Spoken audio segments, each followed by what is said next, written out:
Ela cuidou do marido até o último suspiro, mas, depois que ele morreu, foi apagada do testamento como se nunca tivesse existido, sem dinheiro, com 2 filhos e cercada por mentiras. Todos achavam que ela tinha perdido tudo.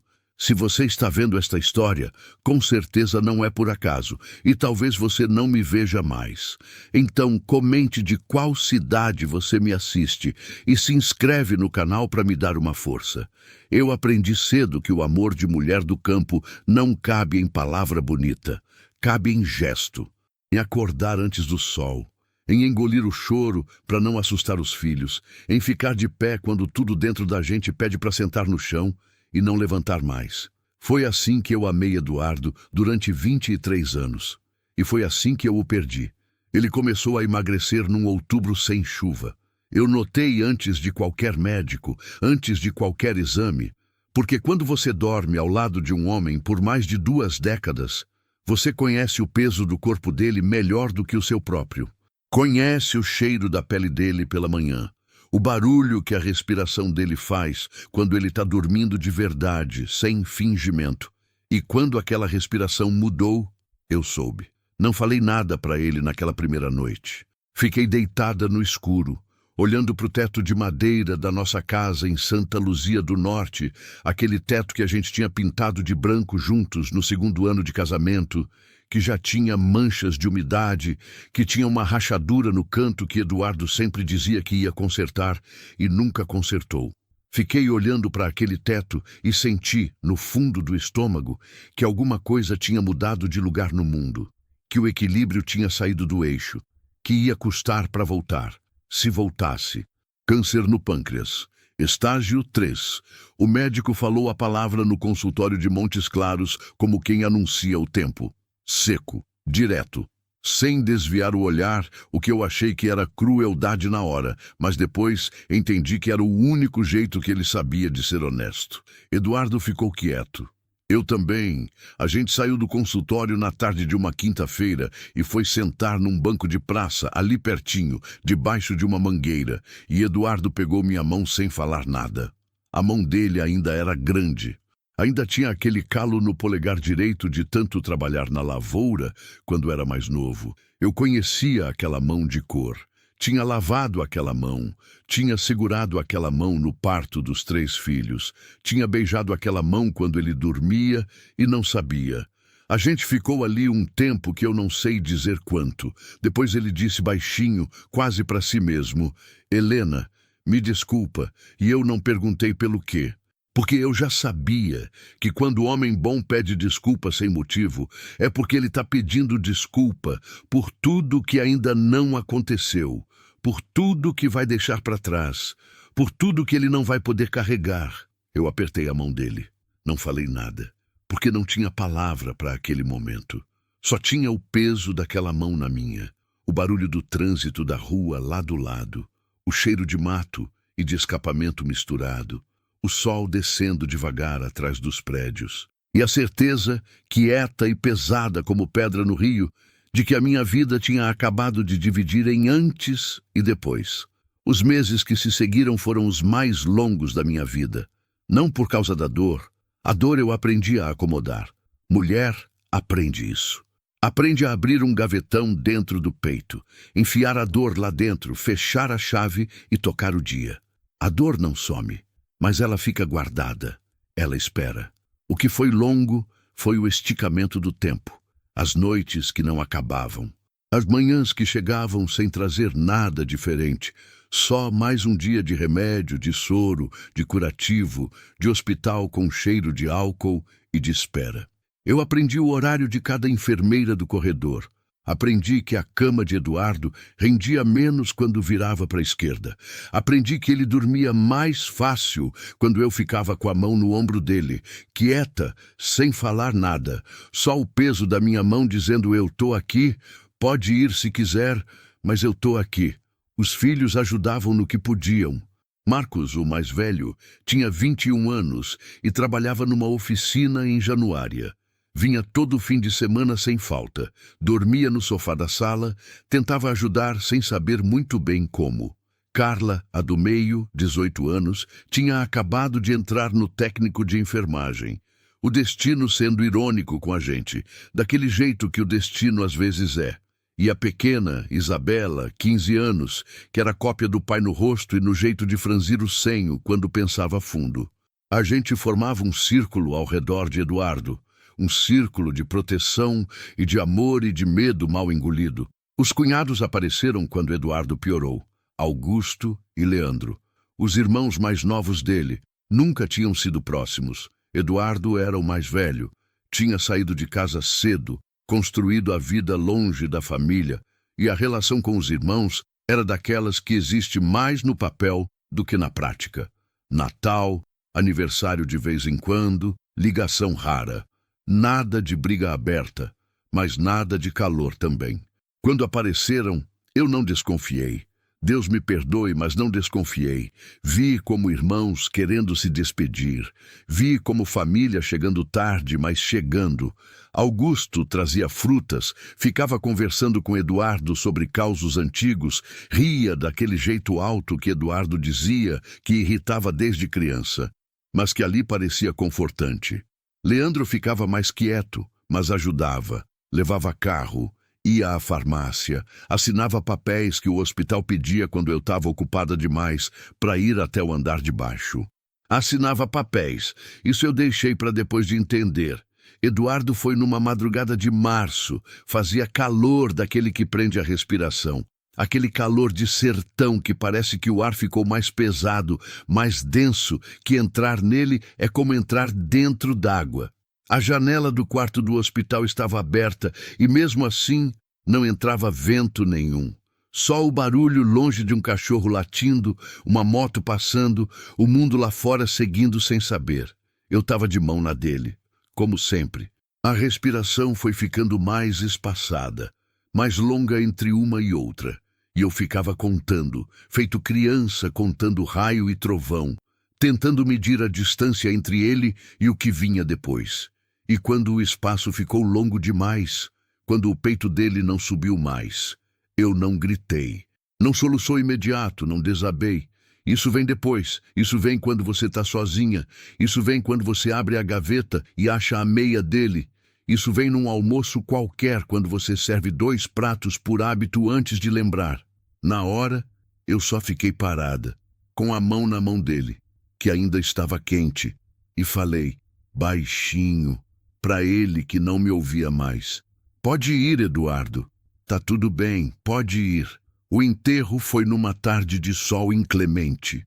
Aquele sol bruto de março em Minas que não pede licença, que bate em cima de você sem piedade, que faz o suor escorrer e a visão tremer. O cemitério de Santa Luzia tinha as árvores todas peladas da seca e a terra vermelha, queimada, rachada em lugares. Parecia uma paisagem de outro planeta. Veio bastante gente. Eduardo era querido. Tinha feito coisas boas. Tinha ajudado o vizinho, emprestado dinheiro que sabia que não ia voltar, deixado o peão dormir na fazendinha quando precisava. Esse tipo de homem tem enterro cheio.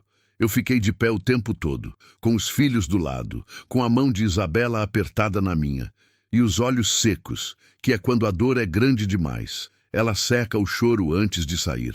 Augusto e Leandro estavam lá também, de terno escuro, braço no ombro, rosto de circunstância. Augusto veio me abraçar depois que o caixão foi baixando e falou no meu ouvido, com voz grossa de irmão mais novo que se acha mais do que é. Helena, você pode contar com a gente. A família é uma só. Eu acreditei. Acreditei porque precisava acreditar em alguma coisa, porque quando você perde o chão, você agarra o que tem na frente. 3 dias depois do enterro, Augusto me ligou. Eu estava tentando arrumar a casa, tentando criar um tipo de rotina para não deixar o vazio dominar, tentando fingir para as crianças que as coisas iam ter alguma forma. Carla tinha ido na casa de uma colega. Marcos tinha voltado para Januária. Isabela estava no quarto com a porta fechada, que era o jeito dela de sofrer. Atendi o telefone com a mão, ainda cheirando a detergente. A voz de Augusto era diferente. Não era a voz de irmão mais novo querendo confortar. Era outra coisa. Era a voz de quem já decidiu alguma coisa antes de ligar. Helena, eu preciso te contar umas coisas sobre a situação do Eduardo, sobre as finanças. Você tem tempo agora? Eu disse que sim. E foi ali que começou. Ele falou de dívida, falou de conta no vermelho. Falou que a fazendinha do Ribeirão, aquele pedaço de terra que Eduardo tinha comprado suando sangue, que era o orgulho dele, que a gente ia um domingo por mês só para ver, tinha sido dada como garantia de um empréstimo que eu nunca tinha ouvido falar. Falou que não tinha herança, falou que Eduardo não tinha deixado nada. Falou que eles, os irmãos, tinham tomado as providências necessárias como família para não deixar as dívidas recaírem sobre mim e os filhos. Para te proteger, Helena. A gente fez isso para te proteger. Eu fiquei em silêncio, o telefone na orelha, a mão cheirando a detergente, o sol entrando pela janela da cozinha e batendo na parede de um jeito que fazia a tinta desbotada parecer mais velha ainda. Dentro de mim, alguma coisa quis gritar. Alguma coisa quis dizer, espera, isso não fecha. Eduardo me contou sobre a terra, Eduardo me dizia tudo. Mas o luto é uma coisa traiçoeira. O luto bota uma camada de algodão entre você e o mundo. Bota um atraso entre o que você sente e o que você consegue pensar.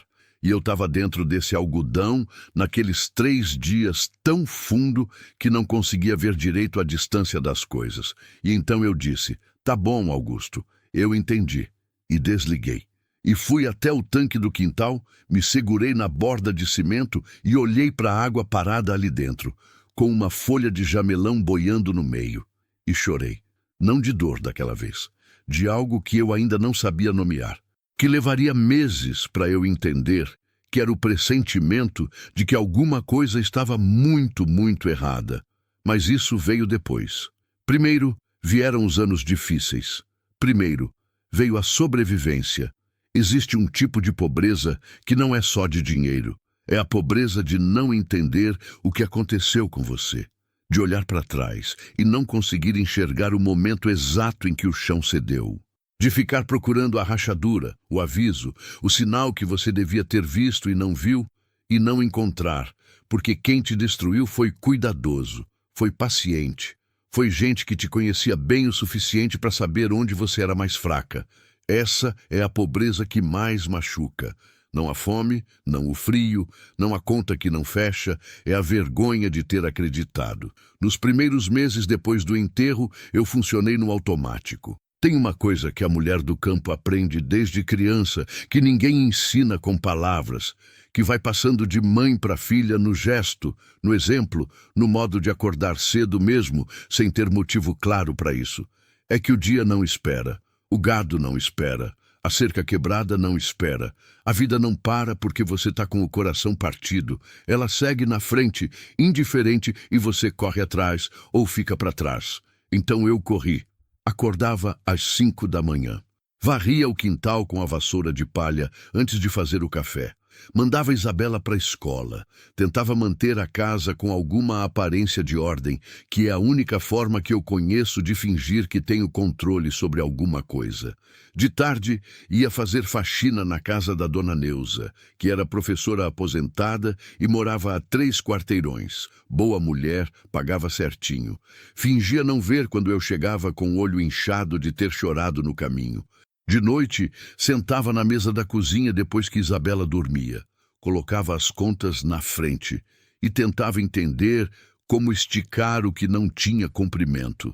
A fazendinha do Ribeirão eu nem tentei mais. Augusto tinha dito que estava tomada pelo banco. Eu não tinha documentos para contestar, não tinha advogado, não tinha dinheiro para contratar um. E o luto ainda estava tão fresco que enfrentar uma briga jurídica me parecia impossível. Parecia uma montanha tão alta que só de olhar para ela já cansava. Então eu deixei. E essa foi a segunda coisa que eles contavam que eu ia fazer: deixar. Porque mulher que acabou de perder o marido, que tem 3 filhos para criar, que nunca teve o nome numa escritura, que não sabe o que é cartório senão para assinar casamento e óbito, essa mulher deixa. Essa mulher acredita quando dizem que não tem nada. porque ela não tem ferramenta para desconfiar de outro jeito. Eles me conheciam, sabiam exatamente o que eu ia fazer. E eu fiz. Foi num sábado de junho, quase 6 meses depois do enterro, que alguma coisa começou a rachar dentro de mim. Não de golpe, devagar, como aquela rachadura no teto de madeira da nossa casa, que Eduardo sempre dizia que ia consertar. Você fica olhando um dia e percebe que cresceu, que está maior do que da última vez, que o tempo foi trabalhando nela sem você perceber. Eu tinha ido até a padaria do seu Raimundo buscar pão e fermento, que era a única padaria de Santa Luzia, e ficava na Rua do Mercado, uma rua de asfalto remendado, com o asfalto tão cheio de buraco que parecia que a rua tinha pena de ser rua. Estava passando na calçada quando ouvi a voz de Leandro. Ele estava do lado de fora da loja de materiais de construção, do outro lado da rua, falando no celular, de costas para mim. Não ouvi o que dizia, só ouvi o tom, aquele tom de homem que está no controle das coisas, que está dando ordem, que sabe que tem recurso para resolver o que precisa resolver. E então ele se virou, e eu vi. Estava diferente de quando tinha chegado no enterro. Calça nova, sapato que nunca tinha visto nele. E do lado de fora da loja, encostado no meio-fio, um carro que eu não conhecia, novo. Prata, daqueles que a gente vê na propaganda da televisão.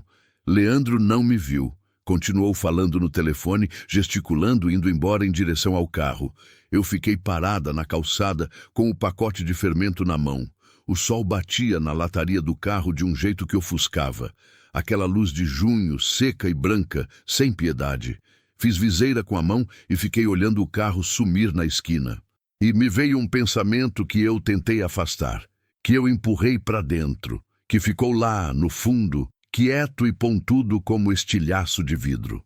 Eduardo dizia que Leandro nunca tinha tido dinheiro, que mal pagava aluguel. Nas semanas que se seguiram, eu comecei a prestar atenção, com aquela atenção miúda de mulher que não tem recurso para investigar, mas tem olho, tem memória.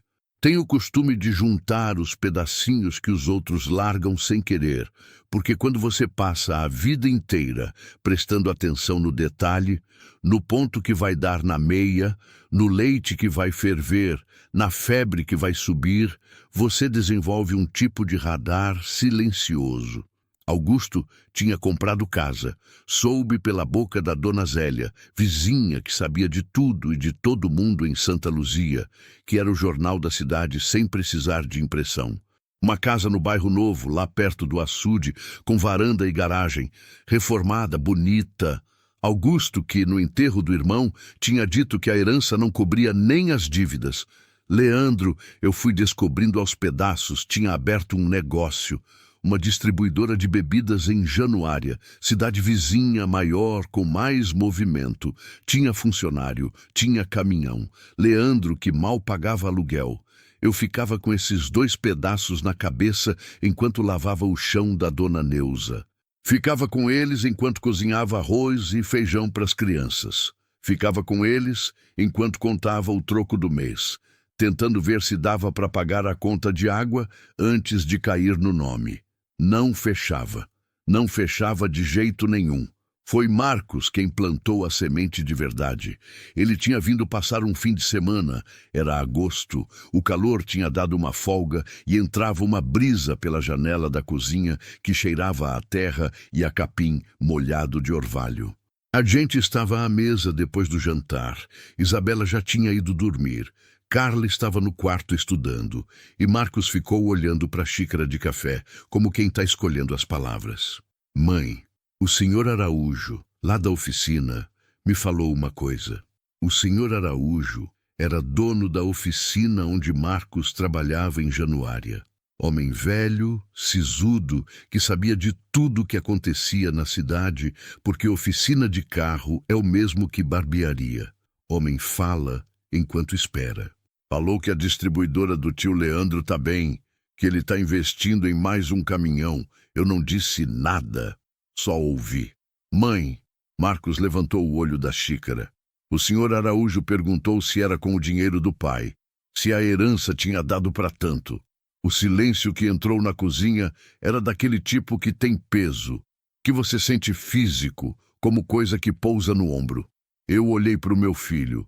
Ele tinha os olhos do Eduardo, aquele olhar direto, que não desvia. E você respondeu o quê?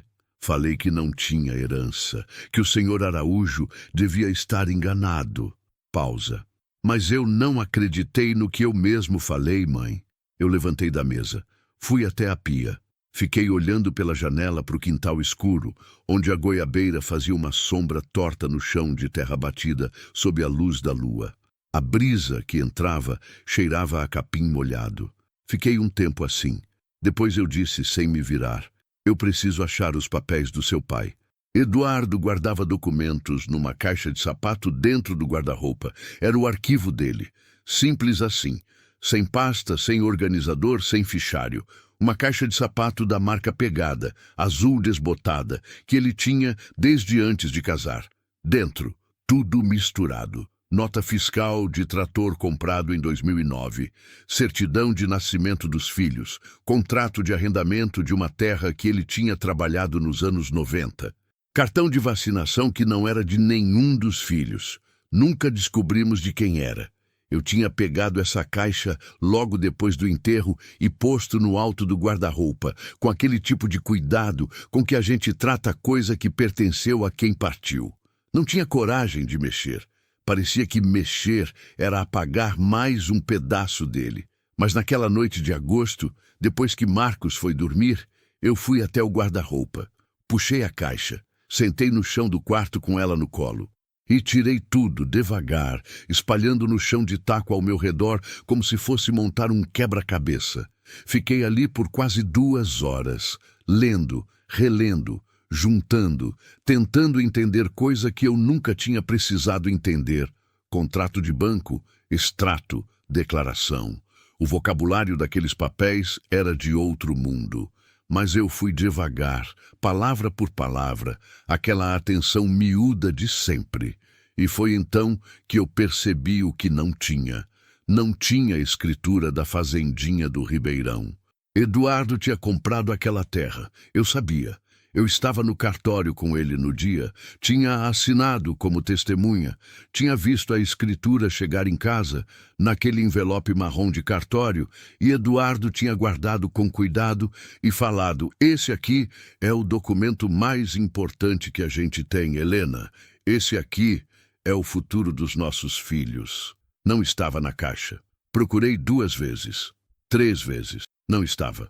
E quando alguma coisa importante some de um lugar onde devia estar, tem 2 jeitos de interpretar.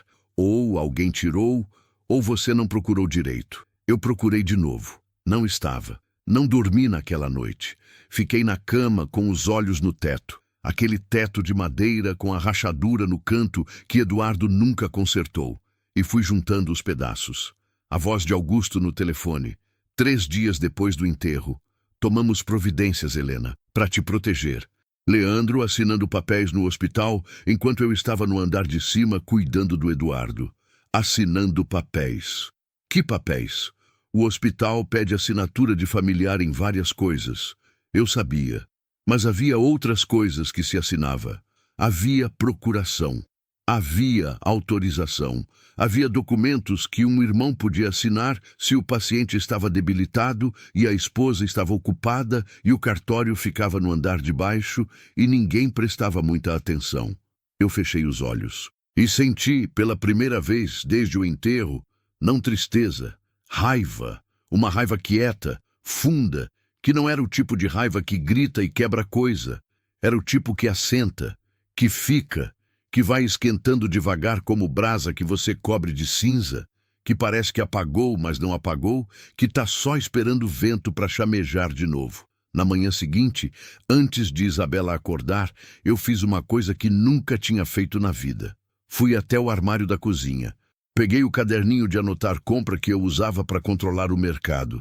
Virei para a última página em branco e escrevi, com a letra que aprendi na escola de Santa Luzia, aquela letra miúda e inclinada de quem aprendeu a escrever com lápis que precisava ser afiado sempre. O que eu sei? Eduardo comprou a fazenda. Eu vi a escritura. A escritura sumiu. Leandro assinou papéis no hospital. Augusto e Leandro estão com dinheiro que não tinham. O que eu não sei? Onde está a escritura? Mas se existe testamento, o que eles assinaram, o que eu preciso, alguém que entenda de lei, coragem. Fechei o caderninho, coloquei embaixo do colchão e fui fazer café, que a vida não para, e Isabela ia acordar com fome, que é o jeito que a sobrevivência tem de te puxar de volta quando você está querendo ficar dentro do pensamento. Mas alguma coisa tinha mudado naquela manhã. Alguma coisa tinha despertado. Era pequeno ainda. Era só uma centelha, aquele tipo de coisa que você não sabe se vai dar em fogo ou vai apagar no primeiro vento. Mas estava acesa, e eu decidi que ia deixar acesa. A dona Neuza percebeu. Essa mulher tinha 72 anos, tinha dado aula para metade de Santa Luzia e tinha aquele olho de professora que enxerga o que está embaixo do que a pessoa mostra. Não dava para enganar a dona Neuza. Ela via através. Numa tarde de setembro, enquanto eu limpava o banheiro dela e ela estava na poltrona da sala lendo, ela chamou do corredor. Helena, vem cá um momento. Fui com as mãos ainda molhadas de água sanitária. Ela tinha fechado o livro. Estava me olhando daquele jeito. Você tá diferente. Tô bem, dona Neuza. Não falei que estava mal. Falei que tá diferente. Ela apontou para o sofá. Senta. Sentei na ponta do sofá, ereta, do jeito que a gente senta na casa dos outros. Você já foi no cartório de registro de imóveis? Eu a olhei. Pra quê? Pra ver o que está registrado no nome de quem? Ela me olhou por cima dos óculos. Imóvel registrado em cartório não some, Helena. Não dá para apagar. Você pode mudar o nome do dono, mas fica o rastro. Fica a história toda lá, qualquer um pode ver. Silêncio. Quem me contou isso foi meu marido, que era tabelião. Mais silêncio. O cartório fica na rua do banco. Abre 8 da manhã. Eu olhei para as minhas mãos com cheiro de água sanitária. Engoli. Obrigada, dona Neuza. Ela abriu o livro de novo. Assunto encerrado, do jeito dela. Mas quando eu ia saindo da sala, ela falou sem levantar os olhos da página. Eduardo era bom homem, Helena. Homem bom não deixa mulher e filho desamparado de propósito. Vai lá ver. Fui no cartório na semana seguinte. Era uma manhã de terça-feira. O sol ainda não tinha chegado no pico, e eu estava de roupa de faxina porque ia direto do cartório para a casa de dona Neuza. Entrei com o coração na garganta naquele ambiente de balcão e carimbo e cheiro de papel velho, que é o cheiro de toda a repartição pública do Brasil profundo. Expliquei o que queria para uma moça jovem, de cabelo preso, que me olhou com aquela mistura de paciência e pressa que é a cara do serviço público. Ela digitou, olhou para a tela. Digitou de novo, franziu o senho. A senhora pode me dar um instante? Foi lá para o fundo. Ficou uns 10 minutos. Voltou com uma pasta. Olha, a propriedade aqui que a senhora está perguntando, o sítio Ribeirão da Onça, foi transferida de nome há 14 meses. 14 meses, antes do Eduardo morrer. Transferida para quem? Ela virou a pasta e apontou. Eu li o nome, e o chão não saiu do lugar. Meu coração não disparou. Meu rosto não mudou. Aprendi desde pequena a não mostrar o que sinto na frente de estranho. Mas por dentro, foi como quando você enfia a mão sem querer dentro de água fervendo. Aquela dor imediata, certeira, que vai da mão até o ombro, até o peito, até a garganta, e você fica parada com a boca aberta, sem conseguir fazer barulho ainda. O nome na escritura era de Augusto. Saí do cartório na luz branca de setembro. Fui até a praça que tinha um banco debaixo de uma figueira velha. O mesmo tipo de banco de praça, onde Eduardo e eu tínhamos sentado aquela tarde em Montes Claros, depois do diagnóstico. Sentei, coloquei a bolsa no colo e fiquei olhando para o asfalto rachado na minha frente, com uma formiga carregando um pedaço de folha 3 vezes maior que ela, indo em direção à calçada sem parar, sem desviar, sem hesitar. Fiquei olhando para essa formiga um tempo que não sei dizer quanto. E pensei, Eduardo assinou isso, ou alguém assinou por ele. E se alguém assinou por ele, quando Eduardo ainda estava doente, debilitado, com a mente às vezes nublada pelos remédios, então havia um crime. Pequeno ou grande, havia. E havia uma mulher sentada num banco de praça em Santa Luzia do Norte, que era viúva e pobre, e cansada, e com mão cheirando a água sanitária. E havia 3 filhos esperando em casa. E havia uma fazenda no nome errado. E havia uma raiva quieta, que estava ficando menos quieta. Levantei, ajeitei a bolsa no ombro e fui embora daquela praça diferente de como eu tinha chegado, ainda sem saber o que ia fazer, mas sabendo, com aquela certeza de mulher que passou 23 anos aprendendo a ler o que não está escrito, que o que tinha acontecido não ia ficar assim, que o silêncio que eles tinham contado que eu ia manter, eu não ia manter. Existe uma diferença entre saber que foi injustiçada e conseguir provar. Essa diferença tem nome, tem endereço, tem um corredor comprido com cadeiras de plástico duro, tem balcão com vidro, tem formulário em 3 vias, tem linguagem que parece de propósito difícil para que gente simples desista antes de chegar no meio. Essa diferença é o que separa a verdade da justiça. E eu aprendi que as duas nem sempre andam juntas, nem sempre chegam ao mesmo lugar, nem sempre se encontram, mas às vezes se encontram. E quando se encontram, é porque alguém não deixou de caminhar. Eu não sabia como procurar um advogado. Nunca tinha precisado. A vida que eu tinha levado era do tipo que se resolve dentro de casa, dentro da família, dentro da comunidade. Problema de cerca, resolve com vizinho. Problema de saúde, resolve com postinho. Problema de dinheiro, resolve cortando o que pode ser cortado e engolindo o resto. Advogado era coisa de gente que tinha processo, e processo era coisa de gente que tinha feito alguma coisa errada ou que tinha dinheiro para brigar por alguma coisa. Eu não tinha feito nada errado e não tinha dinheiro. Mas Marcos, quando eu contei o que tinha descoberto no cartório, com cuidado, com calma, sentada à mesa da cozinha numa noite de outubro, enquanto a chuva fina batia no telhado de zinco e fazia aquele barulho que é ao mesmo tempo inquieto e reconfortante, Marcos ficou vermelho do jeito que o pai ficava quando segurava a raiva. Aquele vermelho que começa no pescoço e vai subindo, e depois ficou branco e depois disse: "Mãe, tem a OAB. Tem advogado que atende de graça quando a pessoa não tem condição." Eu olhei para ele. "Como você sabe disso?" Ele encolheu um pouco o ombro, daquele jeito de filho mais velho que descobriu uma coisa importante, mas não quer parecer que sabe mais que a mãe. Pesquisei. Faz tempo que pesquisei. Aquilo me parou faz tempo. Meu filho de 21 anos, trabalhando em oficina, dormindo em república com outros 2 rapazes, já estava pesquisando saída antes de eu ter coragem de procurar a entrada. Fiquei olhando para ele um instante. "Você é igual ao seu pai." Ele não respondeu.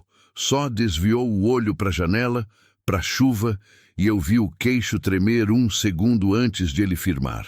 A Defensoria Pública ficava em Januária. Era uma sala num prédio público de 2 andares, com corredor de piso frio e paredes que tinham sido brancas em algum tempo anterior, e agora eram de um bege desbotado que não era escolha de ninguém.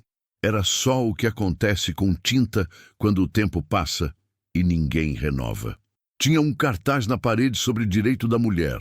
Tinha outro sobre pensão alimentícia. Tinha uma televisão no canto passando notícia com o volume baixo demais para entender. Sentei numa das cadeiras de plástico laranja e esperei. Tinha chegado às 7h30 da manhã, 45 minutos antes de abrir, porque não queria perder a senha e porque minha relação com espera é antiga. Eu sei esperar. Aprendi a esperar dentro de hospital, dentro de sala de pronto-socorro, dentro de fila de banco, em dia de pagamento de aposentadoria que move a cidade inteira. Esperar faz parte. Às 10h20 me chamaram. O Dr. Fábio tinha uns 35 anos, óculos fino, camisa social azul com a manga dobrada no cotovelo e aquela cara de quem já ouviu muita história difícil e aprendeu a ouvir sem deixar o rosto mostrar demais o que está pensando. Tinha uma caneta na mão e um bloco em branco na frente. Eu sentei do outro lado da mesa e coloquei minha bolsa no colo. E comecei a contar. Contei tudo.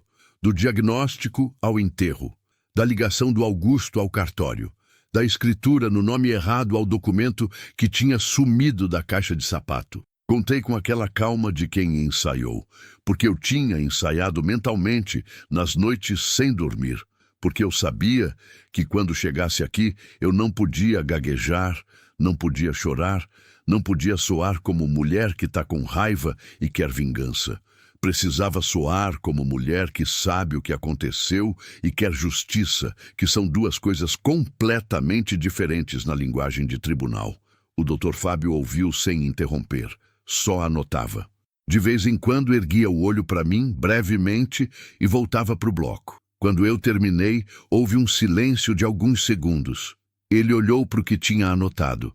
A transferência foi feita quando o seu marido ainda estava vivo? Sim.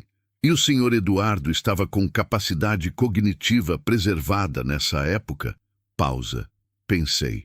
Ele tinha dias bons e dias ruins. Os remédios deixavam ele confuso às vezes, mas tinha dias que ele estava completamente lúcido. A senhora estava presente quando essa transferência foi feita? Não. Não fui chamada. Não sabia. Ele tamborilou a caneta no bloco uma vez, duas vezes, três. Dona Helena, o que a senhora está descrevendo, se for como a senhora conta, é um crime. Pode ser captação de herança mediante fraude. Pode ser falsidade ideológica. Pode ser uso de procuração indevida. Ele me olhou. Pode ser muita coisa. O problema é prova. Eu sei. A escritura transferida está no cartório. Isso é fato público. Isso a gente tem. Mas precisamos mostrar que essa transferência não foi legítima, que não foi vontade real do seu marido. Para isso, precisamos de alguma coisa que ele tenha deixado antes. Um testamento. Ele me olhou com atenção diferente. A senhora tem razão em pensar nisso. Se houver testamento registrado em cartório, ele é inatacável. Não some, não se apaga. É o tipo de documento que existe em cópia em vários lugares ao mesmo tempo, porque é obrigação do cartório. Pausa. Mas a senhora sabe se seu marido fez testamento? Eu abri a boca e fechei. A verdade é que eu não sabia.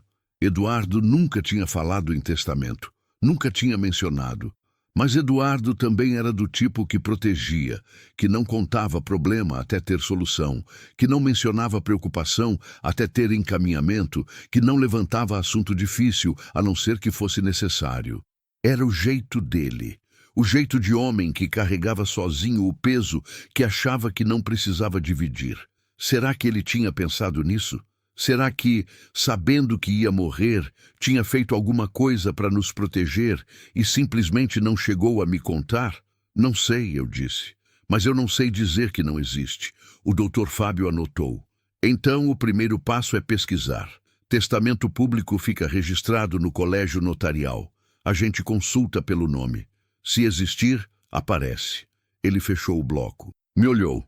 Dona Helena, eu vou ser honesto com a senhora. Esse tipo de caso é difícil, é demorado, vai exigir paciência, vai haver momentos em que vai parecer que não está indo para lugar nenhum.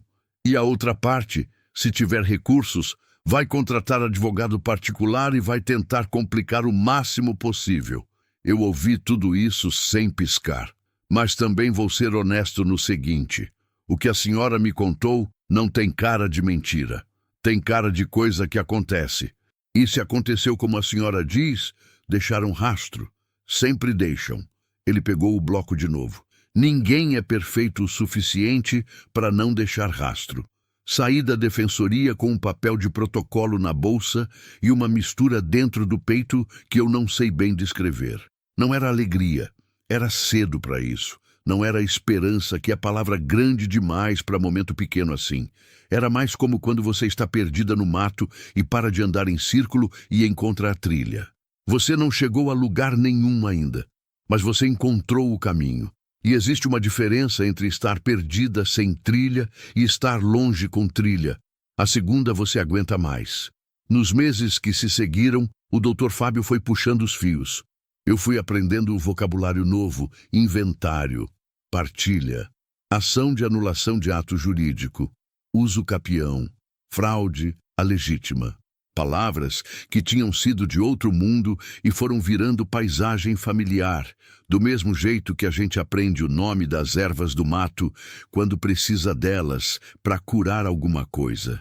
A pesquisa de testamento pelo colégio notarial voltou negativa.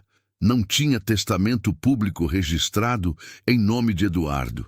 Eu recebi essa notícia numa tarde de novembro, sentada na mesma cadeira de plástico laranja, e senti o chão querer ceder, mas não cedeu, porque aprendi a ficar de pé em chão ruim. Pode ter sido testamento particular, o Dr. Fábio disse. Particular não precisa de registro, mas precisa de testemunhas e precisa ser apresentado em juízo para ser válido. Como a gente acha testamento particular? Procurando nos lugares onde ele poderia estar. Pertences, documentos. Às vezes, o tabelião guarda uma cópia, mesmo sem ser obrigado, por cautela. Às vezes, a pessoa deixa com alguém de confiança. Alguém de confiança. Eu fui para casa naquela tarde mastigando esse pensamento. Alguém de confiança de Eduardo. Não os irmãos. Esse alguém tinha que ser de fora da família, porque Eduardo, se tinha feito alguma coisa para nos proteger, sabia que precisava de alguém que não fosse parente. Sabia que os irmãos eram os primeiros que iam querer encontrar qualquer documento antes de mim. Quem Eduardo confiava? A resposta veio de um jeito que eu não esperava. Foi Carla quem trouxe. Carla, a do meio, 18 anos, estudante de técnico de enfermagem, que tinha passado os últimos meses quieta demais, aquela quietude de quem está processando coisa grande por dentro e ainda não sabe como colocar para fora. Era uma tarde de domingo. Eu estava no quintal, sentada na cadeira de lona que ficava embaixo da goiabeira, fazendo nada, que é coisa que eu raramente me permitia, mas que o Dr. Fábio tinha dito que eu precisava fazer mais, que o corpo cansa mesmo quando a mente não aceita. Carla veio e ficou parada na porta do quintal. Mãe, posso te contar uma coisa? Pode. Ela veio e sentou no chão, de pernas cruzadas, do jeito que sentava desde criança quando ia contar segredo. Quando o pai estava no hospital, na última semana, teve uma tarde que você tinha ido para casa trocar de roupa, e eu fiquei com ele. Eu me lembrava dessa tarde. Tinha ido e voltado em menos de 2 horas, com aquela pressa culpada de quem não quer ficar longe. Nessa tarde o pai estava lúcido, um dos dias bons.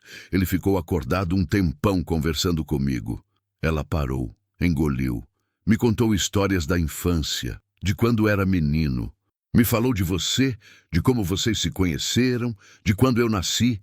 Seus olhos estavam brilhando. E no final, antes de adormecer, ele me pediu uma coisa: silêncio. O vento balançou as folhas da goiabeira. Em algum lugar longe, um beija-flor passou rápido como pensamento. Ele me deu um papel dobrado, me pediu para guardar, falou que era importante, falou... Ela fechou os olhos um segundo. Falou, guarda isso, Carlinha, não mostra para ninguém ainda. Quando chegar a hora, sua mãe vai saber. Eu me levantei da cadeira devagar. Carla abriu os olhos. Eu guardei, mãe.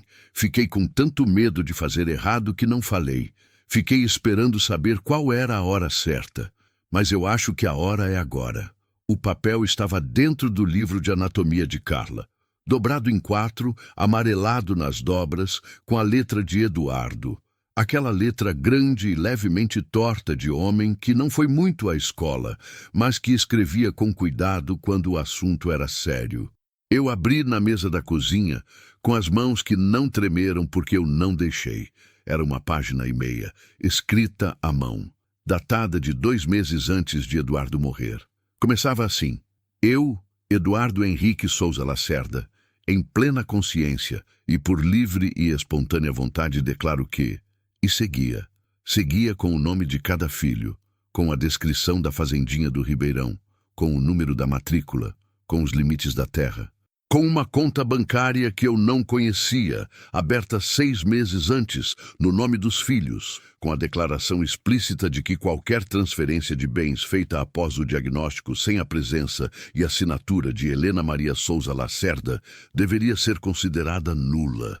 E no final, com aquela letra que eu conhecia de cor, assino esse documento na presença de duas testemunhas que abaixo assinam, pedindo a Deus que chegue às mãos de quem precisa ver. Duas assinaturas embaixo. Eu olhei para os nomes. Dona Conceição, enfermeira do 3º andar do hospital, e o padre Antônio, da paróquia de Santa Luzia, que tinha visitado Eduardo 2 vezes na última semana.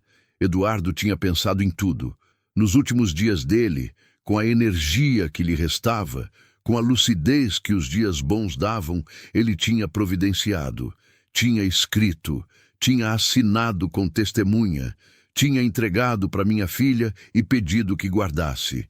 Não tinha me contado, porque sabia que se eu soubesse, ia sofrer dobrado. Ia ficar pensando naquilo em vez de ficar presente com ele. Me poupou até no final. Liguei para o Dr. Fábio naquela mesma tarde. A voz dele mudou quando eu descrevi o documento. Dona Helena, testamento particular com 2 testemunhas tem validade jurídica. Não é perfeito, vai ser contestado, vai ter briga, mas é válido. E se o conteúdo é o que a senhora está me descrevendo, com a cláusula de nulidade para transferências sem anuência da senhora, ele parou. Eles cometeram um erro. Eu fiquei em silêncio. Aquela transferência da fazenda, feita sem a sua assinatura, sem o seu conhecimento, com o seu marido doente, ela bate de frente com o que está escrito nesse documento. Um contradiz o outro. E como o testamento é anterior à transferência, a transferência é que é inválida. Exatamente, mas silêncio. Aquele tipo de silêncio que não é vazio, é cheio. Guarda esse documento, Dona Helena. Guarda em 3 lugares diferentes. Tira foto. Me manda foto agora. Não fala para ninguém ainda. Eu sei guardar segredo, doutor. Uma pausa curta. Eu sei que sabe. E havia no tom dele algo que não era só profissional. Era respeito. Vejo a senhora na semana que vem. Vamos começar a mover isso. Desliguei o telefone. Fiquei sentada na mesa da cozinha com o papel de Eduardo na minha frente. A última luz da tarde entrava pela janela e batia naquelas linhas de letra torta e cuidadosa. E por um segundo pareceu que a luz estava vindo do papel, não da janela, que era o papel que iluminava a cozinha e não o sol. Carla estava de pé na porta, me olhando. Isabela tinha chegado da escola e estava parada no corredor sem entrar, sentindo que alguma coisa importante estava acontecendo com aquela antena fina que os filhos têm. Eu olhei para elas. 2 delas, as meninas. O pai no rosto de ambas, de jeitos diferentes. Carla tinha o nariz dele, Isabela tinha o olhar. Dobrei o papel com o mesmo cuidado com que Eduardo tinha dobrado. Guardei dentro da blusa, perto do peito. Levantei e falei, com uma voz que saiu mais firme do que eu esperava. Seu pai deixou recado. Carla colocou a mão na boca. Isabela fechou os olhos. E eu fui até elas, uma de cada lado, e fiquei ali no meio das minhas filhas na cozinha pequena, com cheiro de café velho e madeira, com a tarde dourada entrando pela janela, com o papel do Eduardo aquecendo no meu peito. E pela primeira vez em muito tempo, pela primeira vez desde aquela madrugada de março, com a janela aberta e o cachorro latindo ao longe, eu não senti que estava sozinha. Existe um tipo de silêncio que avisa. Não é o silêncio do campo de madrugada, que é cheio de grilo e vento e o barulho longe do rio. Não é o silêncio de domingo de tarde, quando a rua esvazia e até o cachorro do vizinho resolve descansar. É um silêncio diferente. É o silêncio de quando alguém que estava fazendo barulho para de repente. De quando a conversa some, de quando o telefone que tocava toda semana deixa de tocar. Esse silêncio quer dizer que alguém descobriu alguma coisa e que está pensando no que vai fazer com isso. A ação foi protocolada numa quarta-feira de fevereiro. Dr. Fábio tinha passado 3 meses preparando tudo com aquele cuidado de quem sabe que não pode errar.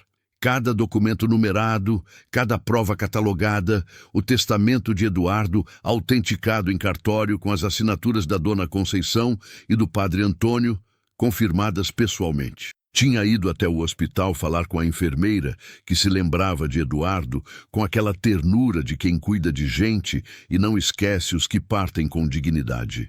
Tinha ido até a paróquia falar com o padre Antônio, que tinha guardado uma cópia do documento por conta própria, por cautela, sem que ninguém pedisse, por aquele instinto de homem de fé que sabe quando uma coisa precisa ser preservada. Uma cópia que Augusto e Leandro não sabiam que existia. Esse era o erro deles. O único mais suficiente. Quando o Dr. Fábio me contou sobre a cópia do padre, eu fiquei em silêncio uns segundos. Depois perguntei, como é que pode que eles não pensaram no padre? Ele encolheu o ombro levemente. Quem planeja traição pensa nos documentos que vê, não pensa no que não sabe que existe. Pausa. E a arrogância ajuda a não pensar direito. Quem acha que venceu para de procurar o que pode ter perdido. A notificação chegou a Augusto e Leandro pelo correio, naquela quarta-feira. Eu não estava lá para ver, mas soube pelo resultado. Na quinta de manhã cedo, o telefone tocou. Era Augusto. Eu atendi. Não disse nada. Esperei. Ele demorou uns 3 segundos para começar a falar, o que me disse que estava tentando controlar a voz e não estava conseguindo completamente. Helena, o tom era de quem está com raiva, mas está vestindo roupa de quem não está. Eu precisava conversar com você. Pode falar. Você sabe que isso que você está fazendo não vai a lugar nenhum. Você foi mal aconselhada. Tem gente que está te usando, te colocando contra a família para tirar proveito da situação. Eu ouvi. Não interrompi. A gente pode resolver isso entre a família. Sem juiz, sem advogado, sem processo que vai arrastar por anos e deixar todo mundo mal. Você pensa nos seus filhos, Helena. Você pensa no que é melhor para eles. Aquilo, você pensa nos seus filhos. Dito daquele jeito, com aquela entonação que não era conselho, era ameaça disfarçada de conselho. Aquele jeito de falar que usa o amor de mãe como alavanca, que tenta entrar pela porta do afeto para chegar no medo. Eu respirei fundo pelo nariz e falei com uma calma que me surpreendeu. Augusto, eu penso nos meus filhos todo dia. Foi pensando neles que eu fui atrás da verdade. Foi pensando neles que eu não desisti quando devia ter desistido. Pausa. E é pensando neles que eu não vou parar agora. Silêncio do outro lado. Você vai se arrepender disso. Pode ser. Outra pausa. Mas o arrependimento vai ser meu. Não de quem me aconselhou a calar a boca e aceitar o que não era para ser aceito. Desliguei. Fiquei com o telefone na mão, no silêncio da cozinha, com o coração batendo mais rápido do que eu tinha mostrado na voz. Coloquei o telefone na mesa. Fui até a pia. Abri a torneira e coloquei as mãos embaixo da água fria até o coração desacelerar. Nos dias que se seguiram, a pressão foi aumentando, não de modo aberto. Era tudo nas bordas, nas sombras, daquele jeito covarde de quem quer assustar, mas não quer deixar marca. Vizinha me parou na rua para dizer que tinha ouvido falar que eu estava com problema de gente grande e que isso não costumava terminar bem. Soube que Leandro tinha falado com o dono do mercado onde eu tinha conta. Não sei o que tinha falado, mas o homem passou a me tratar diferente, com uma frieza nova que não estava lá antes. E uma noite de março, quase um ano exato depois da morte de Eduardo, aconteceu o que eu mais temia. Isabela estava dormindo. Era tarde, passava da meia-noite, e eu estava na cozinha com os papéis do processo espalhados na mesa, relendo tudo pelo que devia ser a 10ª vez, aquela leitura ansiosa de quem procura o buraco antes que os outros achem. Ouvi o barulho. Era sutil. Um farfalhar do lado de fora, próximo da janela lateral, aquela janela que dava para o beco estreito entre a minha casa e a do vizinho. Um barulho que podia ser gato, podia ser vento, mas não tinha vento naquela noite. Fiquei parada. Ouvi com todo o corpo, que é como a gente ouve quando o medo afina o sentido. Nada por alguns segundos. Depois, passos, lentos, cuidadosos. Do tipo que tenta não ser ouvido, que é exatamente o tipo que você ouve mais, porque o silêncio do esforço tem um barulho próprio. Passaram pela lateral da casa, foram em direção ao quintal. Eu me levantei sem fazer barulho.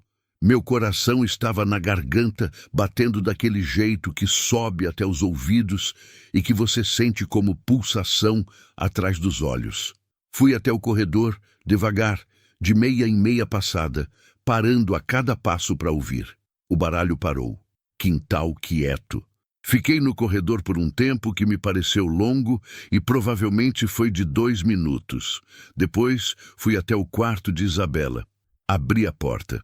Ela estava dormindo, enrolada no lençol, respirando fundo aquela respiração de sono profundo de adolescente. Eu fiquei olhando para ela, para o rosto que era cópia do pai, e senti uma coisa que raramente sinto, porque aprendi a não sentir, porque quando você tem filho, você aprende a transformar medo em providência antes que o medo vire paralisia. Senti medo. Aquele medo fundo de animal que vem da barriga e sobe e não pede licença. Não era medo de mim, era medo dela, era medo das 3, deles, do que poderiam fazer quando perdessem o processo que estava claro que iam perder. Do quanto pessoas que já fizeram uma coisa errada estão dispostas a fazer quando a primeira coisa começa a desmoronar. Liguei para o Dr. Fábio cedo da manhã. Contei os passos. Ele ficou sério. Dona Helena, eu quero que a senhora saiba que pode ser paranoia. Pode ter sido gato, pode ter sido qualquer coisa, mas também quero que a senhora saiba que não é impossível que estejam tentando intimidar. Eu sei a diferença entre gato e passo de gente. Silêncio. Eu sei que sabe. Pausa. Vou registrar um boletim de ocorrência cautelar hoje mesmo e quero que a senhora mande as crianças para a casa de alguém de confiança por uns dias. Não vou sair da minha casa. Não estou pedindo para a senhora sair. Estou pedindo para as crianças ficarem em lugar mais seguro enquanto a tensão não baixa. Pensei nos filhos. Em Isabela, de 15 anos, dormindo com o rosto do pai. Em Carla, que tinha guardado o papel do pai dentro do livro de anatomia por meses, sozinha, esperando a hora certa. Tá bom. E Dona Helena? Ele hesitou um segundo. A senhora está indo na direção certa. Eu não diria isso se não fosse verdade. Falta pouco. Falta pouco. Eu me agarrei nessas 2 palavras como se fossem corrimão de escada. Mandei Isabela para a casa da minha prima Dalva, em Manga, cidade a 40 quilômetros, com uma explicação pela metade que Isabela aceitou sem questionar, porque ela tinha aquela sabedoria de filho que entende mais do que a mãe conta. Carla ficou. Eu tentei mandar, ela se recusou. Mãe, eu tenho 18 anos e sou estudante de enfermagem. Eu fico. Olhei para ela. Pensei em argumentar. Não argumentei. Porque ela estava certa e eu sabia. E porque quando sua filha olha para você com aquele olhar que é metade seu e metade do homem que você amou, você reconhece que a batalha já foi perdida antes de começar. Marcos veio de Januária no fim de semana, sem ser chamado, porque meu filho mais velho tem aquele radar de primogênito que dispara quando a família precisa. Passamos aquele sábado à tarde, os 3, sentados na sala, com o ventilador girando devagar no canto. E eu contei tudo que não tinha contado ainda. Tudo, desde o cartório até os passos no quintal. Sem filtro, sem podar, sem proteger. Eles ouviram. Quando eu terminei, Marcos ficou olhando para o chão um instante. Depois disse, pai escolheu bem. Eu não entendi imediatamente. Escolheu bem quando escolheu você, mãe. Porque qualquer outra pessoa teria desistido. Não respondi, porque a garganta fechou de um jeito que não deixou passar palavra. A audiência foi marcada para uma quinta-feira de abril. Nos dias que antecederam, eu mal dormi. Não por medo do tribunal. O medo do tribunal eu tinha aprendido a guardar na gaveta, empacotar, nomear como necessário e seguir. Era outro tipo de insônia. Era a insônia de quem está na véspera de alguma coisa que vai mudar tudo de um jeito ou de outro, que não tem meio termo possível, que o mundo vai ser diferente depois daquela quinta-feira independente do resultado. Na noite de quarta, a última antes da audiência, eu não consegui ficar deitada. Me levantei às 2 da manhã. Fui para a cozinha. Fiz café sem precisar de café, só pela ação, pela necessidade de fazer alguma coisa com as mãos enquanto a cabeça não parava. Sentei e fiquei olhando para a mesa. A mesma mesa de sempre. A mesma mesa onde eu e Eduardo tínhamos tomado café por 23 anos, onde os filhos tinham feito lição, onde eu tinha contado moeda de troco em noites difíceis, onde eu tinha espalhado os documentos da caixa de sapato naquela noite de agosto que mudou o rumo de tudo. Mesa de madeira simples, com uma mancha de café velha no canto que nunca saiu. Com um arranhão comprido que Marcos tinha feito de menino com o garfo quando tinha uns 6 anos, e levou uma bronca que o fez chorar. Aquela mesa era a história da minha vida, tanto quanto qualquer documento. Coloquei as mãos na madeira, fechei os olhos e fiz a única coisa que me restava fazer naquela hora. Conversei com Eduardo, não em voz alta, lá dentro, do jeito que você fala com quem se foi quando a noite é funda e não tem testemunha. Eduardo, amanhã é o dia. Fiz tudo o que pude. Cuidei dos seus filhos como você sabia que eu ia cuidar. Lutei como você sabia que eu ia lutar, mesmo que eu não soubesse antes que era capaz. Pausa. Tinha dias que eu ia desistir. Você não viu esses dias, mas existiram. Tinha noite que eu deitava e pensava que não tinha mais fôlego, que a injustiça era grande demais, que eu era pequena demais. O vento entrou pela fresta da janela, mexeu no papel do calendário na parede. Passou, mas aí eu lembrava da sua mão. Aquela mão grande com o calo no polegar, e eu levantava de novo. Abri os olhos. A cozinha estava quieta. O relógio na parede marcava 2h40. Lá fora, grilo. Vento no capim, o mundo seguindo. Amanhã eu vou lá, Eduardo, pelos meninos, por mim e por você, que planejou tudo com o fôlego que te restava e não me contou para me poupar. Me poupar. Que homem idiota e perfeito. Sorri. Pela primeira vez em muito tempo. Aquele sorriso que dói um pouco por dentro, que é mistura de amor e saudade, e gratidão e raiva, e tudo junto num pacote que não cabe em palavra nenhuma. Terminei o café, lavei a xícara, fui deitar e, dessa vez, dormi. A manhã da audiência chegou com aquele céu de abril que só o interior de Minas tem.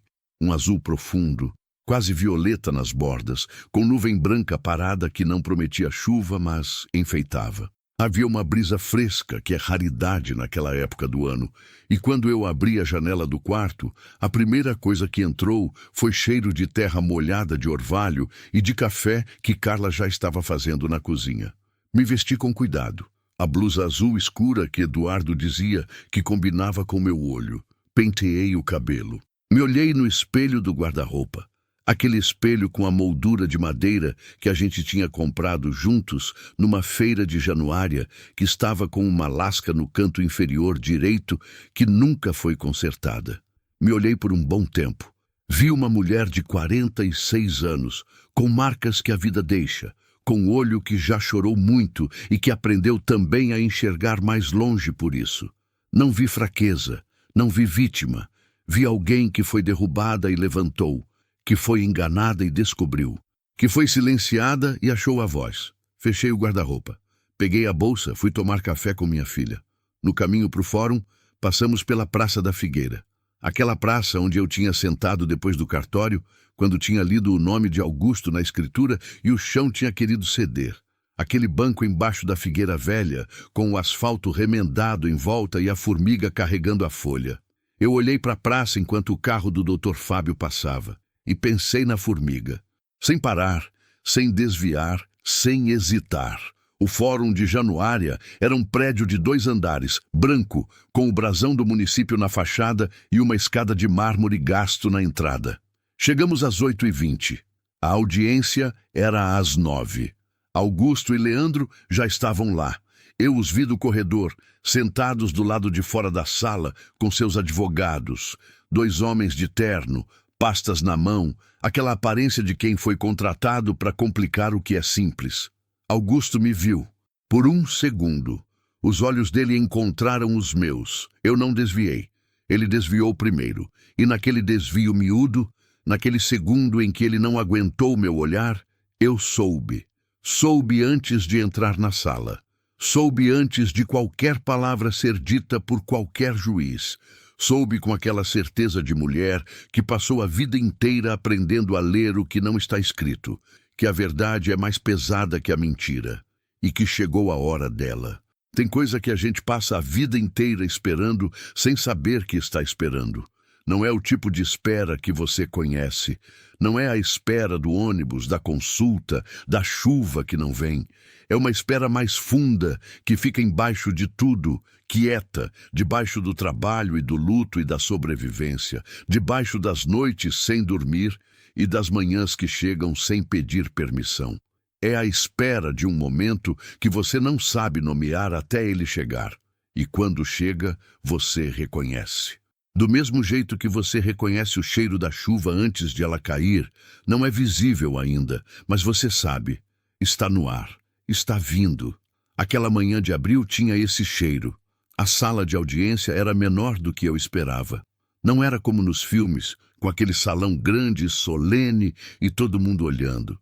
Era uma sala comum, de teto baixo, com janela que dava para o estacionamento, com uma bandeira do Brasil no canto que precisava de uma lavagem, com o ar-condicionado fazendo aquele ruído constante de máquina que ninguém mais ouve, de tanto que está sempre lá. A juíza se chamava Doutora Patrícia. Cabelo curto, óculos de grau, expressão de quem já viu muita história e aprendeu a não deixar nenhuma delas pousar no rosto antes de ouvir todas as partes. Ela entrou, sentou, organizou os papéis à sua frente com aquela precisão de quem faz aquilo todo dia e começou sem cerimônia. Eu estava sentada ao lado do Dr. Fábio. Do outro lado da mesa comprida, Augusto e Leandro com seus 2 advogados. Eu não olhei para eles quando entrei. Olhei para frente. Tinha aprendido isso, olhar para o que importa. A audiência durou 3 horas e 20 minutos. Eu não vou contar tudo o que aconteceu ali, porque parte do que acontece num tribunal fica no tribunal. E porque muito do que foi dito em linguagem jurídica, eu só fui entender completamente semanas depois, quando o Dr. Fábio me explicou com paciência e com aquele respeito de quem não confunde simplicidade com burrice. Mas tem coisas que eu vou guardar até o último dia. A voz do advogado de Augusto tentando desconstruir o testamento, falando de capacidade cognitiva, falando de influência de terceiros, usando palavras longas para dizer, com eufemismo de gente educada, que Eduardo não estava em si quando escreveu, que era um homem doente e confuso. Eu fiquei quieta ouvindo isso, com as mãos no colo, com a aliança que eu ainda usava que nunca tirei, que ficou no dedo porque tirá-la parecia apagar uma verdade que só eu precisava manter. Segurei a raiva, aguardei na gaveta, porque aprendi que raiva mostrada na hora errada é munição para quem quer te desqualificar. Depois vieram as provas. O Dr. Fábio apresentou cada uma com aquela metodologia calma de quem construiu o argumento tijolo por tijolo durante meses. A escritura original da fazenda anterior a qualquer coisa. O registro da transferência, com a data, feita quando Eduardo estava internado, quando eu estava no andar de cima, quando Leandro estava no andar de baixo, assinando o que não devia assinar. O laudo do médico responsável pelo tratamento, que confirmava que Eduardo, naquela época específica, tinha períodos de lucidez documentados, o que tornava válido qualquer ato praticado nesses períodos, mas também confirmava a gravidade do estado geral, o que levantava questão séria sobre qualquer assinatura obtida sem testemunha idônea e sem a presença da esposa. E então, o testamento. O original, que Carla tinha guardado dentro do livro de anatomia, e a cópia do Padre Antônio. 2 cópias do mesmo documento, em 2 lugares diferentes, nenhuma das quais Augusto e Leandro tinham conseguido destruir porque não sabiam que existiam. Quando o Dr. Fábio colocou os 2 documentos lado a lado na mesa, eu ouvi, ou imaginei que ouvi, não sei dizer ao certo, uma espécie de alteração no ar da sala. Uma mudança de pressão, como quando a tempestade chega de verdade e o ambiente todo reconhece antes que a primeira gota caia. O advogado de Augusto pediu alguns minutos para consultar o cliente. A doutora Patrícia concedeu. Augusto e Leandro se levantaram e foram com os advogados até o corredor. Eu fiquei na sala. Não me virei para olhar.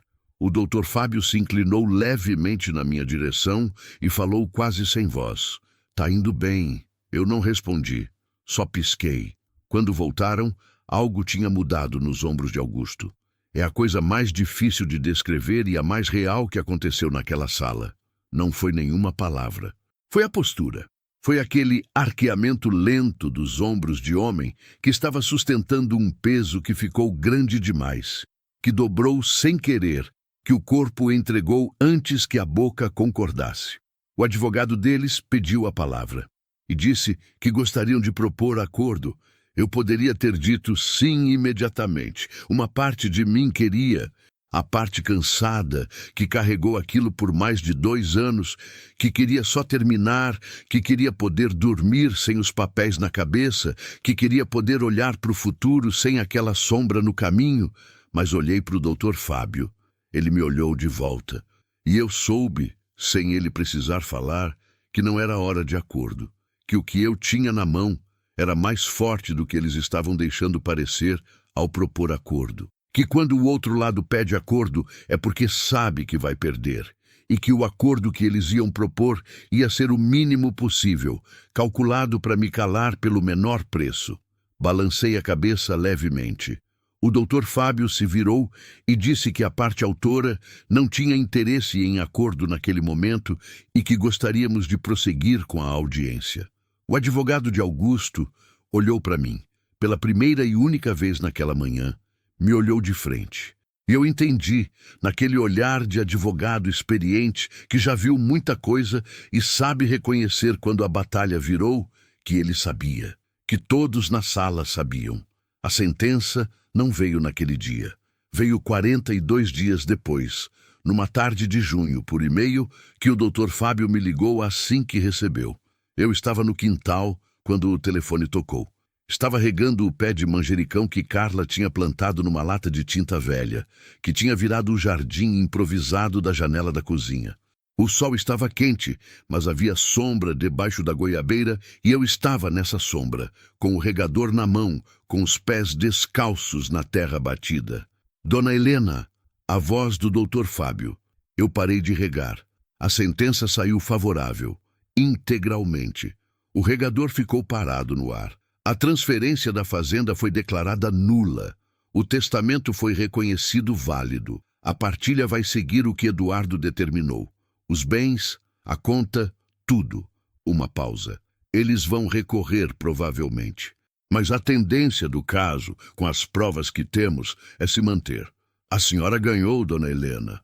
Eu olhei para o pé de manjericão, que era verde e cheiroso, e crescia numa lata velha de tinta cor de laranja. Olhei para a goiabeira, para a sombra torta que ela fazia no chão, para a terra batida debaixo dos meus pés, aquela terra vermelha de Minas que a gente conhece de tanto andar nela descalça. Dona Helena, a senhora tá bem?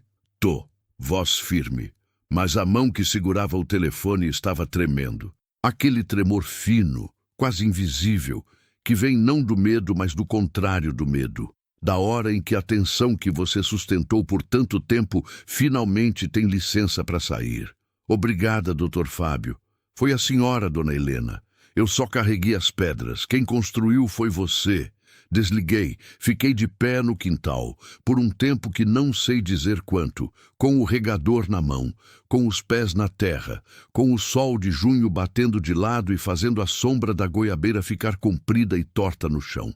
Então, deixei o regador de lado, sentei na terra, no chão mesmo, do jeito que a gente não senta depois de adulto, porque a vida vai ensinando a se conter, a se segurar, a não deixar o corpo mostrar o que o coração está fazendo. Sentei na terra batida do quintal e chorei. Chorei daquele jeito que fica guardado há muito tempo. Daquele jeito que começa sem aviso e vai fundo, que passa pelo luto que ficou represado, pela humilhação engolida, pelo cansaço de tanto fingir que estava bem, pela saudade de Eduardo, pela raiva que tinha que virar força, pelo medo da noite dos passos no quintal, por cada moeda contada na mesa da cozinha, por cada manhã que eu tinha levantado sem saber se ia dar conta e tinha dado. Chorei por tudo isso de uma vez. Ninguém viu. Era só eu e a goiabeira e a terra vermelha, e o céu azul de junho lá em cima. Aquele azul que não explica nada, mas que está sempre lá, constante, que é o tipo de coisa que permanece quando tudo mais muda. Contei para as crianças naquela noite. Os três juntos, que foi a primeira vez em muito tempo que estávamos todos na mesma mesa, sem ser velório ou crise. Isabela tinha voltado da casa da prima Dalva. Marcos tinha vindo de Januária. Carla estava ali como sempre esteve, firme, quieta, presente. Coloquei o feijão na mesa, o arroz, a farofa, o frango que eu tinha feito no domingo e guardado, e antes de sentar, falei em pé, de mãe para filho, do jeito simples que eu sei falar. A justiça reconheceu o que seu pai deixou para vocês. A fazenda volta para a família. O que é de vocês, é de vocês. Silêncio. Marcos fechou os olhos por um segundo. Carla olhou para o prato. Isabela me olhou com aquele olhar que era o do pai. Aquele olhar direto que não desvia. E disse: "E seu, mãe? É seu também." Eu sentei, servi o feijão, e a gente comeu juntos, naquela cozinha pequena com cheiro de comida e de madeira velha, com o ventilador girando no canto e a noite lá fora cheia de grilo e de vento manso, e por aquela hora a mesa de madeira com a mancha de café e o arranhão do garfo do Marcos menino foi o lugar mais completo do mundo. O recurso de Augusto e Leandro foi negado meses depois. Eu soube por ligação do Dr. Fábio e recebi a notícia com aquela tranquilidade de quem já estava preparada. Não festejei. Não senti aquela satisfação que às vezes as pessoas esperam que você sinta quando quem te fez mal finalmente paga. Senti principalmente cansaço. O cansaço bom de quem terminou uma jornada longa. Eles tiveram que devolver, tiveram que responder. E o nome de Eduardo voltou para onde sempre deveria ter estado, ligado à família que ele tinha construído, ao futuro que tinha tentado proteger. A terra que ele tinha suado para comprar. Eu não fui até eles. Não precisei. A verdade foi até eles, sozinha. Como a verdade sempre vai, mais cedo ou mais tarde, quando alguém não desiste de sustentá-la. A fazendinha do Ribeirão da Onça eu fui ver numa manhã de agosto. Fui sozinha. Quis assim. Peguei a estrada de terra que sai da cidade e vai afunilando aos poucos, que vai trocando o asfalto por cascalho e o cascalho por terra pura, vermelha e fofa, que levanta poeira fina quando o carro passa. Tinha anos que eu não pegava aquela estrada. Desde antes da doença de Eduardo, desde quando a vida ainda tinha aquele sabor diferente de quando você não sabe que está feliz, porque não tem ainda a medida da infelicidade. Parei o carro numa curva onde a cerca começa. Desci e fiquei de pé na beira da estrada, olhando para o pasto. O capim estava alto, descuidado de tanto tempo sem trato, com aquelas flores amarelas de carrapicho salpicadas no meio que crescem onde a terra foi esquecida. Tinha uma mangueira no fundo que estava carregada, os frutos verdes ainda, e um gavião pousado no galho mais alto que me olhou por um segundo e foi embora sem pressa. O silêncio era daquele tipo que enche, que não é ausência de som. Tinha passarinho, tinha vento, tinha o barulho distante de um trator em algum lugar além da cerca. Era silêncio de lugar que tem história, de terra que guarda coisa. Entrei pelo portão enferrujado. Andei pelo pasto devagar, com os pés na terra molhada de orvalho ainda, que era cedo. O sol não tinha chegado no pico. O orvalho encharcou o tênis e não me importei. Fui andando até o centro do pasto, onde tinha um pé de pequizeiro que Eduardo tinha plantado quando comprou a terra, que era pequeno quando a gente veio pela última vez e que agora estava grande, copado, com aquele tronco torto de árvore que cresceu sem ser aparada.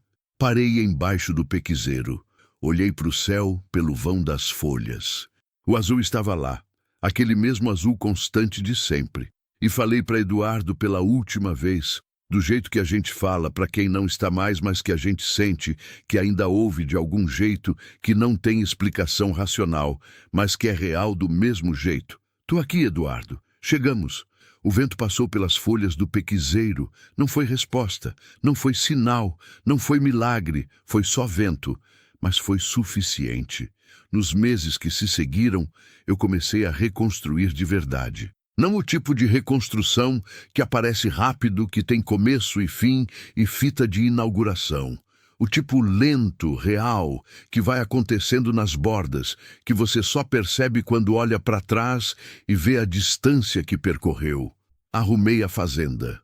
Trouxe um caseiro de confiança, o seu Benedito, homem de 60 e poucos anos que conhecia gado e conhecia terra e que não fazia pergunta desnecessária, que é a qualidade mais rara e mais valiosa numa pessoa. Marcos começou a ir nos fins de semana a ajudar. Isabela foi uma vez e voltou com os olhos brilhando, falando que queria aprender a montar. Aluguei a casa da cidade por uns meses, economiei. Depois, com parte do que a partilha reconheceu, comprei uma casa maior.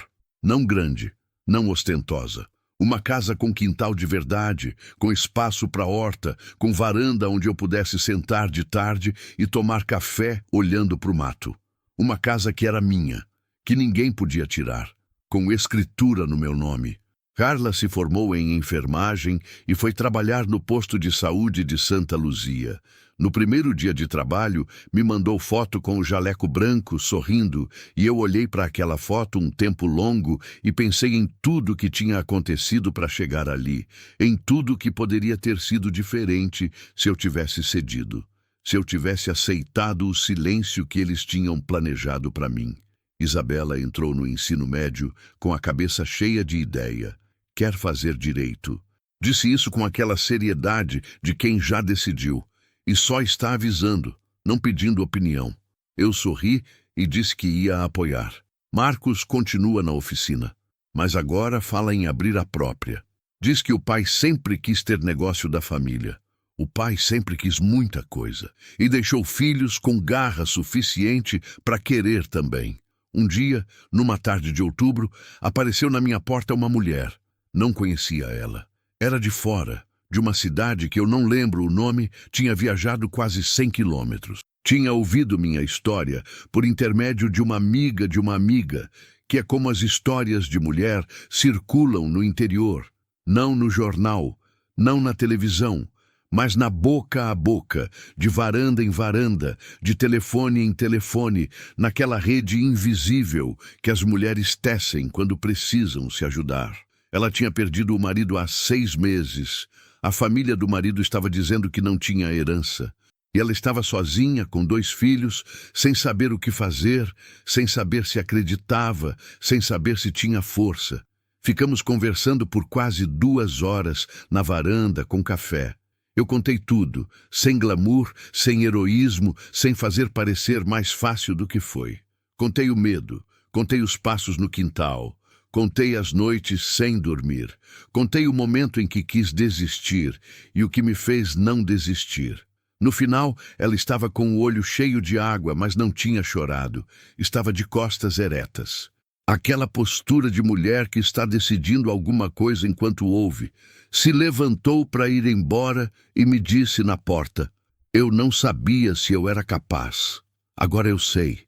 Fiquei na varanda depois que ela foi embora, com a xícara de café fria na mão, olhando para a estrada de terra que some na curva lá longe, e pensei que talvez fosse isso que Eduardo não tinha previsto e que aconteceu do mesmo jeito, porque a vida às vezes vai além do que a gente planeja.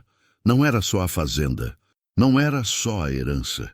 Era essa mulher que tinha viajado 100 quilômetros para ouvir que era possível. Era a certeza que eu podia dar para ela, não de resultado, não de garantia, não de final feliz garantido, mas de que era possível tentar. Que mulher sozinha, com filho e sem dinheiro e com medo, podia ir até um cartório, podia procurar uma defensoria, podia encontrar um papel dobrado dentro de um livro de anatomia e mudar o rumo da própria vida. Isso eu podia dar. E comecei a dar. Não virei advogada, não abri escritório, não tenho título. Tenho experiência, tenho história, tenho a capacidade de sentar do lado de uma mulher que está no ponto mais fundo e falar sem mentira, sem promessa vã, sem eufemismo de quem nunca esteve lá. Comecei devagar. Uma mulher, depois outra, uma tarde por semana na associação de bairro, depois duas. Aprendi com o tempo e com o Dr. Fábio, que às vezes vinha me ajudar sem cobrar nada, o básico do que uma mulher precisa saber. Onde procurar ajuda, que documento guardar, que direito existe mesmo quando ninguém conta. Não resolvo tudo. Às vezes não resolvo nada, porque às vezes não tem solução simples. Às vezes o caminho é longo e torto e o final não é o que a gente queria. Mas estou lá, e às vezes estar lá é o suficiente. Tem uma coisa que eu aprendi nessa história toda que eu não sabia antes, e que não consigo explicar de outro jeito, senão do jeito simples. A verdade não precisa de força para sobreviver. Ela precisa de alguém que não desista de sustentá-la. Augusto e Leandro tinham recurso, tinham um advogado caro, tinham anos de vantagem, tinham a fragilidade do meu luto calculada, tinham tudo que parecia necessário para ganhar, mas não tinham uma coisa. Não tinham o padre Antônio guardando uma cópia num envelope dentro da gaveta da sacristia por pura cautela de homem de fé. Não tinham previsto que Eduardo, nos últimos dias, tinha passado uma tarde boa, acordado, lúcido, com minha filha do meio, e tinha dobrado um papel e dito: "Guarda isso, Carlinha. Quando chegar a hora, sua mãe vai saber." Não tinham previsto que eu não ia aceitar. Que mulher cansada e de luto e sem dinheiro ia sentar na cadeira de plástico laranja da Defensoria Pública e contar a história até o fim e não sair de lá sem protocolo na mão. Erraram no cálculo. Pensaram que me conheciam, mas não me conheciam. Porque ninguém conhece o tamanho da força de uma mulher até que a situação pede que ela use. Nem a própria mulher. Hoje de manhã eu acordo cedo, como sempre. Vou até a varanda antes de fazer o café. Fico de pé, descalça no piso frio, olhando para o quintal que está começando a clarear. O céu muda de cor devagar, do preto para o roxo, do roxo para o rosa, do rosa para o laranja, do laranja para aquele azul que vem por último e fica. Os pássaros começam antes do sol. O galo do vizinho começa antes dos pássaros. A vida do campo tem essa ordem que não precisa de relógio. Penso em Eduardo todo dia. Não com aquela dor que aperta o peito, não mais. Com aquela presença suave de quem viveu muito com alguém e carrega um pedaço desse alguém para onde vai, que é diferente de saudade, que é mais do que saudade, que não tem nome exato em português, mas que toda viúva que amou de verdade conhece. Penso no papel dobrado dentro do livro de anatomia, na cópia do padre, na gaveta da sacristia, no olhar de Augusto desviando do meu naquela manhã no corredor do fórum, na formiga carregando a folha, na mão grande de Eduardo com o calo no polegar. Penso em tudo isso de uma vez e não sinto que é pesado, sinto que é meu, é a história que eu tenho, é a vida que eu vivi, é o que ficou depois que a mentira foi embora. Para a mulher que está lendo isso agora e que reconhece alguma coisa, que sentiu em algum parágrafo aquele aperto no peito de "isso aconteceu comigo também." Ou é assim que eu me sinto, ou eu também tô no fundo e não sei como sair. Eu quero dizer uma coisa só. Não que vai ser fácil. Não que vai dar certo sempre. Não que existe fórmula ou caminho garantido. Quero dizer que o primeiro passo não é ter certeza.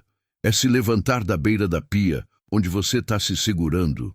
É ir até a gaveta e pegar o caderninho de mercado. É virar para a última página em branco. É escrever com a sua letra o que você sabe e o que você não sabe e o que você precisa.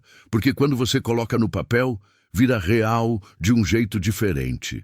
Vira coisa que existe fora de você, que pode ser vista, que pode ser levada, que pode ser mostrada para quem precisa ver. A verdade que fica só dentro da cabeça é frágil. A verdade que vira ação, que vai até o cartório, que senta na cadeira de plástico, que conta a história até o fim, essa tem peso, essa tem força, essa eles não conseguem apagar. Eles apagaram meu nome do testamento, mas esqueceram de apagar a verdade, e a verdade era maior do que o nome, sempre é. O café apitou na cozinha. Vou lá fazer. A vida continua, que é a única coisa que a vida sabe fazer. Continuar com a gente ou sem a gente, na nossa frente ou atrás, mas sempre em movimento, sempre em frente. Hoje tem sol, tem brisa, tem café quente e tem amanhã, que por muito tempo eu achei que não ia ter, mas tem, sempre teve.